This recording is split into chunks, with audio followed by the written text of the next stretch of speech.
तो दोस्तों नमस्कार। हमें उम्मीद है कि आपकी धान की फसल की कटाई या तो हो रही होगी या फिर हो चुकी होगी, और ये सही समय है जब हम आपको जानकारी दें कि गेहूं की फसल की बुवाई का सही समय पे क्या है और उसमें कब कौन सी खाद डालने की आवश्यकता है, कितने दिनों में पानी देने की आवश्यकता है।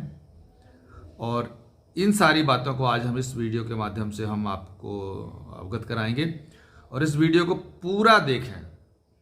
इस तरह की हम बहुत ज़रूरी जानकारियां हम इस वीडियो के माध्यम से आपको देने जा रहे हैं। आप हमारे चैनल को पहली बार देख रहे हैं तो आप सब्सक्राइब कर लीजिएगा, एक शेयर कर दीजिएगा और लाइक भी कर दीजिएगा। तो पहला है बुआई का समय। तो दोस्तों हमारे यहाँ पे जो गेहूं की बोनी है वो दो तरीके की होती है। एक होती है सिंचित बोनी होती है और दूसरी होती है असिंचित बोनी होती है। तो हम बात कर रहे हैं अभी सिंचित बोनी के लिए। तो यदि आपके पास सिंचाई की सुविधा है तो आपको नवंबर 10 तारीख से लेके 20 तारीख के बीच में सिंचित गेहूं की बोनी कर दीजिएगा। ये बहुत सही समय होता है सिंचित गेहूं के लिए। और यदि आपके पास सिंचाई की सुविधा नहीं है तो आप असिंचित बोनी करते हैं, और असिंचित बोनी के लिए जो समय है वो है नवंबर का आखिरी सप्ताह 25 नवंबर से लेके 10 दिसंबर के पहले तक। तो इन दोनों बातों को आप ध्यान रखिएगा। अब आपको ध्यान रखना है कि बीज कितना डालना है। तो जो गेहूं की बुवाई करना है, जो बीज डाल रहे हैं वो हमको डालना है 1 हेक्टेयर में 100 से 125 किलो बीज, माने 100 से लेके 125 किलोग्राम बीज आपको 1 हेक्टेयर में डालना है। इसका मतलब ये हुआ कि आपको 1 एकड़ में लगभग 45 किलो 46 किलो के आसपास आपको गेहूं लगाना है। नंबर 2 है खाद और उर्वरकों का प्रयोग।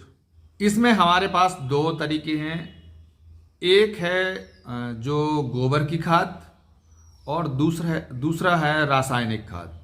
तो जो हमको गोबर की खाद डालना है वो डालना है 2 से 2.5 ट्रॉली प्रति हेक्टेयर, या यूं कहें कि 1 ट्रॉली प्रति एकड़। और दूसरा है रासायनिक खाद। तो रासायनिक खादों में पहला है नाइट्रोजन। तो दोस्तों नाइट्रोजन जो है वो हमको डालना है 100 से 120 किलोग्राम प्रति हेक्टेयर। लेकिन इसमें ध्यान देने की बात यह है कि आधी मात्रा हमको बोनी के समय डालना है, बिजाई के समय डालना है, और आधी मात्रा हमें बिजाई के बाद हमको डालना है। दूसरा है फास्फोरस। फास्फोरस हमको 60 किलोग्राम प्रति हेक्टेयर डालना है बिजाई के समय। बोनी के समय हमको ये खाद डालनी है। 60 किलोग्राम प्रति हेक्टेयर का मतलब हुआ लगभग 20 से 25 किलोग्राम प्रति एकड़ बोनी के समय डालना है। तीसरा है पोटास। पोटास हमको डालना है 40 किलोग्राम प्रति हेक्टेयर बोनी के समय, बिजाई के समय डालना है। और इसको अगर हम निकालते हैं तो ये हो जाता है करीब 15 किलोग्राम प्रति एकड़ के हिसाब से डालना है आपको। और ये शुरू में ही डालिए, बोनी के समय डालना है इसको। और चौथा तत्व है उसमें जिंक। अगर मिट्टी में जिंक की कमी है तो हमें बुवाई के समय जिंक सल्फेट का भी उपयोग करना है। ये बहुत जरूरी है। गेहूं की फसल के लिए तीसरी महत्वपूर्ण चीज है सिंचाई। सिंचाई पे हमको बहुत ध्यान देना है।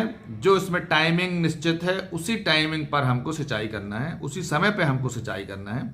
तो हम आपको सिंचाई के बारे में बता रहे हैं। पहली सिंचाई हमें 20 से 25 दिन में करनी है, और 20 से 25 दिन में फसल 2 से 3 पत्तों की हो जाती है, तब हमको पहली सिंचाई करना है। दूसरी सिंचाई हमें करना है 40 से 45 दिनों के बीच में। इसको आप जरूर याद रखिएगा कि दूसरी सिंचाई 40 से 45 दिनों के बीच में करना है। तीसरी सिंचाई हमको करना है 60 से 70 दिन के आसपास। जब 60 से 70 दिन की फसल हो जाती है तब वो उसमें जो बाली हैं वो निकलना शुरू हो जाती हैं। इस समय हमको जरूर सिंचाई करना है। चौथी सिंचाई हमको करना है 90 से 100 दिन के बीच में। 90 से 100 दिन के बीच में गेहूं की जो बाल होती हैं उसमें दाना बनना शुरू हो जाता है, इसलिए हमें उस समय पानी देना बहुत जरूरी है। पौधे को पानी की बहुत आवश्यकता पड़ती है। और यदि जरूरत हो तो 5वीं सिंचाई हमें करना है 115 से 120 दिन के आसपास। इस समय पे गेहूं की बाली में दाना बन चुका होता है। उसको चमकदार बनाने के लिए, उसको मजबूती देने के लिए अगर आपके पास सुविधा है तो ये सिंचाई आपको जरूर करना चाहिए। हमें ध्यान रखना ये है कि यदि मौसम में नमी है और यदि बारिश हो रही है तो फिर हमें सिंचाई नहीं करनी है, और यदि सूखा है, मौसम गर्म है, तो ये सिंचाई हमें अवश्य करनी है। चौथी महत्वपूर्ण बात है खरपतवार नियंत्रण। पहली बार बुवाई के 30 से 35 दिनों में हमको खरपतवार निकालना चाहिए, और यदि जरूरत पड़े तो आपको फसल में 2,4-D डालना चाहिए। 2,4-D, लेकिन 2,4-D या अन्य कोई रासायनिक दवाई डालने के पहले आपको कृषि विशेषज्ञों से सलाह अवश्य लेना चाहिए। इसके लिए आप कृषि विज्ञान केंद्र जा सकते हैं, या आप जो ब्लॉक स्तर पर कृषि विभाग के जो ऑफिस होते हैं वहां जाके उनसे मिलके आप अपनी फसल के बारे में बता सकते हैं और उनसे सलाह ले सकते हैं। तभी हमको दवाइयों की डालने की जरूरत है। 5वां है फसल की देखभाल। तो फसल में कई तरह के रोग कई बार आते हैं, जिसमें एक रोग आता है जिसमें जड़ें सड़ती हैं और पौधा सूखने लगता है, तो उसको जड़ सड़न बोलते हैं। दूसरा है पत्तियों में धब्बे पड़ जाते हैं, धब्बे पड़ने लगते हैं। इस पे हमको ध्यान देने की जरूरत है। और यदि इस तरह का हमें फसल में रोग दिख रहे हैं तो हमें निश्चित तौर से कृषि विज्ञान केंद्र या जो उसके लिए जो कृषि विकास अधिकारी हैं उनसे सलाह लेके ही हमको दवाइयों का उपयोग करना चाहिए। और चूंकि पहले भी हम लोग कई बार बात कर चुके हैं कि मार्केट में कई तरह की नई नई दवाइयाँ आ रही हैं जो किसानों को मालूम नहीं है, इसलिए आप अगर यदि केवी के जो होते हैं कृषि विज्ञान केंद्र होते हैं और कृषि विभाग के दफ्तर होते हैं वहाँ जाके आप ज़रूर एक बार सलाह लेना चाहिए। और हम कोशिश करेंगे कि इसी वीडियो के हम आपको नीचे हम कुछ फ़ोन नंबर हम आपको दे देंगे, उन नंबरों पर भी आप फ़ोन करके बात कर सकते हैं और कृषि विशेषज्ञों से सलाह ले सकते हैं। नंबर 6 है कटाई का समय।